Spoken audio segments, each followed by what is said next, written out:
चलो भाइयों, तुम्हारा नेक्स्ट चैप्टर है ninth chapter, some applications of trigonometry. देखो, आपने एट्थ चैप्टर पढ़ लिया ट्रिग्नोमेट्री का, उसमें हमने सीखा साइन, कॉस, टेन, कॉट, सेक, कोसेक।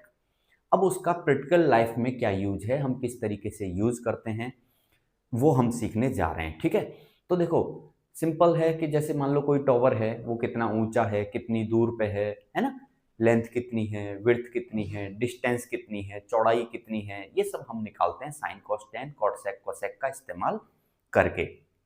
तो रियल लाइफ में एक्चुअल में किस तरीके से यूज होता है वो हम समझते हैं इस चैप्टर में।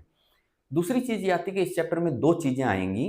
देखो, मान लो ये एक ऑब्जर्वर है, ऑब्जर्वर यानी देखने वाला, ये देख रहा है किसी, आंखों का लेवल ये रहा जो रेड कलर से दिखाया है मैंने, हॉरिजॉन्टल लाइन।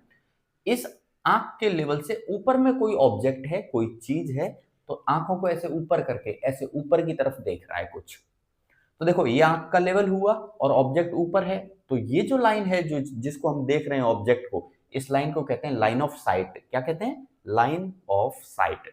अब ये horizontal line and line of site के बीच में कुछ एंगल बनेगा, उस एंगल को अपन कहते हैं एंगल ऑफ एलिवेशन। क्या कहते हैं? Angle of elevation. एक दूसरा केस लेते हैं कि ये एक ऑब्जर्वर है, जो आंखों का लेवल ये रहा रेड कलर से जो मैंने दिखाया है हॉरिजॉन्टल लाइन।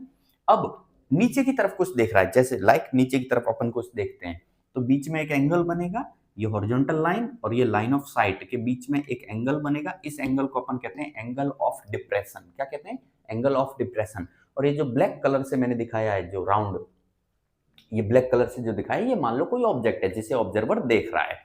तो angle of elevation and angle of depression, दो चीजें हमको समझ में आनी चाहिए। एंगल कहाँ बन रहा है वो पता चलना चाहिए, साइन, कॉस, टेन, कॉट, सेक, कोसेक वो क्लियर होना चाहिए पिक्चर।